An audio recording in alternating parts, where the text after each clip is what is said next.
Hard work and a lot of training is the only way to get successful in table tennis. But what if I told you that there is actually some things you can do that's very, very easy and will improve you as a player immediately? So here is 5 cheat codes to improve at table tennis now. And the first of them is so simple, and I promise you, using this trick more often will make you a better table tennis player and make it harder for your opponent directly. And it's as simple as the placement. Place the ball more often to your opponent's pockets. It's something that's very simple, and we know it's maybe the best placement even, but many people forget to do it during matches. It can be very effective both when you play slower balls and when you play fast balls. We start to talk about the slower ones. If you play a slow ball to your opponent's pocket, for example, a spin loop or a block, you force your opponent to 1. Take a decision, should I play forehand or backhand? And 2, you force them to move, because when you stand and the ball comes to your pocket, to choose backhand, you need to take a step. To choose forehand, you need to take a step. So it's very good to force your opponent to take a decision and force them to move. And when they took this step, they open up the table. So for example, you can see here, I take backhand from my pocket, which normally is somewhere around the middle. My backhand side opens up. So if you play a fast ball to the backhand in the next ball, it's very, very hard for me to reach it. And if I instead decide to take forehand from my pocket, my forehand side will open up, and there is an easy way to play a fast ball there and win the point. If you play a fast ball to the pocket instead, it's the same thing here. You force your opponent to take a decision. Should I play backhand or should I play forehand? Which they normally don't have time for when you play a fast ball there. So if you play the fast ball to the backhand, for example, they could easily block it, or to the forehand, they could block it or maybe counterattack it. But when you play it to the middle, or the pocket is more correctly, it's a big, big chance that you will win the point directly, since they don't have the time to take a decision. Or, in worst case, they will give you an easy ball because they just succeed to save it, and you can finish the point with your next shot. And of course, you should not play every shot to your opponent's pocket, but it is a very important part of forcing your opponent to move between every single shot they do.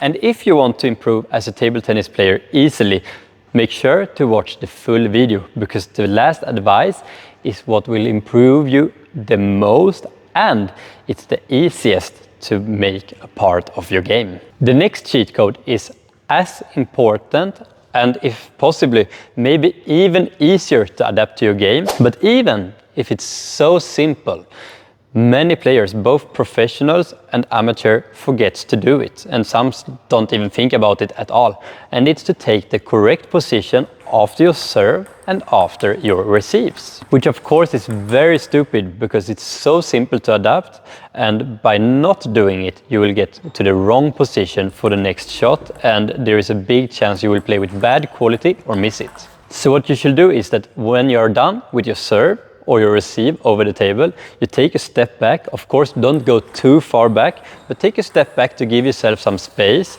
because it will be so much easier to do the next shot, no matter if it's an attack you can do, or if you're going to play in a defense mode, for example, with a block or a counter attack with the next shot. Your argument for why it could be bad to take this step back could be that, but what if they play a short ball? But it's actually not a good argument at all, because we're so much faster moving forward, so the short ball will most likely not be a problem anyway. But as you can see here, if you're close to the table, too close to the table, and it comes a really long ball, it's almost impossible to get back to the right position in time. So learn and understand that we are much faster to move forward than backward, and decide your next position for the next shot with that knowledge. The next cheat code is, please don't have too big swings when you're making the shots. It's so many disadvantages to have a big swing. The first one is that you will need so much more time to be able to do them. The second disadvantage is that you will have so much less time making your next shots. So you will be very slow and not good in fast rallies. And the third negative effect is that it's so much harder to have good timing on the ball. It's a big risk that you will hit the edge or time your shot a little bit wrong. Try to hit the ball. I try. Okay, good. Point proven. While with a short movement, it's so much easier to control where you want to play. With that said, there is actually situations where it's okay to have a bigger movement. I don't say it's necessarily better, but it's not necessarily worse either. And one of these situations is, for example, when you're far from the table. Here you have a lot of time, which makes it possible for you to make a long swing. You will have time to make it, and you will have time to adjust for the next shots too. So it can work as well to having a shorter movement. Another situation is when you get an easier ball and you want to finish the point. Because as I said before, a long movement will make it harder for you to play the next shot. But if you have a ball where you know you can finish the point and you have a lot of time to make the movement, you can still use it effectively. So in general, your goal should be to have short, fast movements, to be as fast as possible, ready for the next shot all the time. Because this will make you so much better in fast rallies, and you will feel that you have a lot of more time when you play table tennis.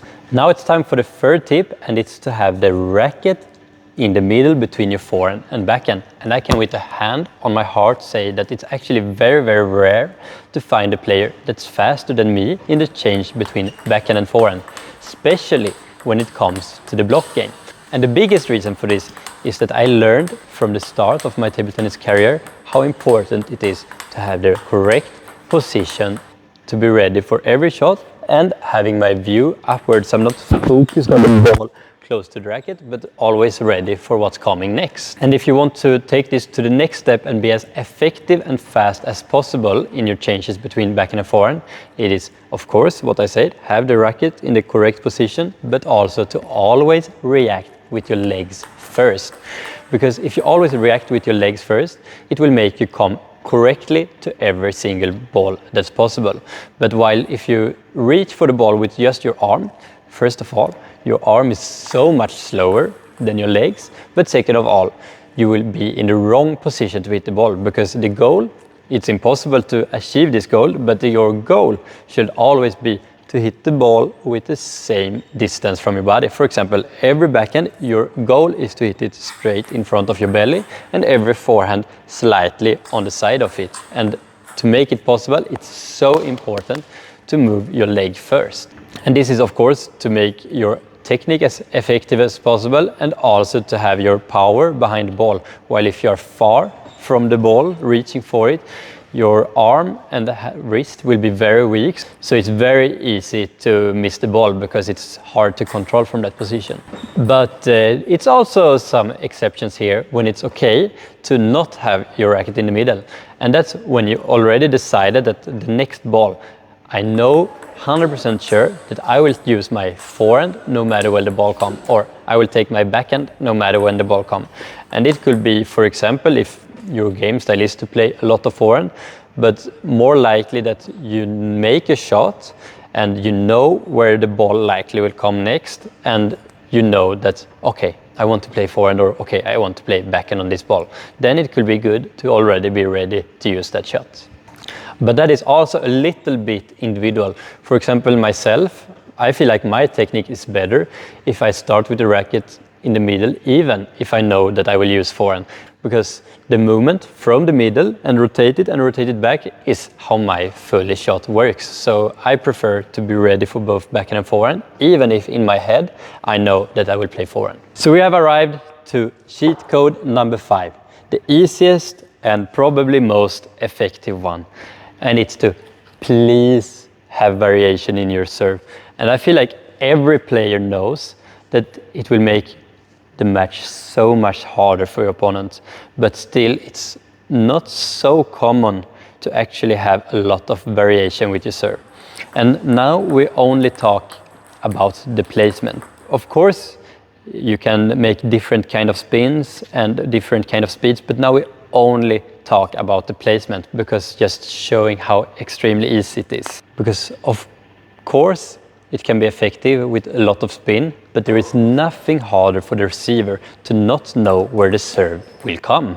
So what I'm saying is that you don't need any crazy spins or crazily fast serves to fool your opponent. By not making them where your ball will come and succeed to fool them now and then, you can get many direct points on your serve, but most of all, you will get so many more easy receives to attack on, or whatever you prefer to do. Because if your opponent comes a little bit late, there is a big chance that even if they hit the table, you will get an easy ball to work with. While if they know from before where the ball will come, it could be very easy to attack the exactly same serve.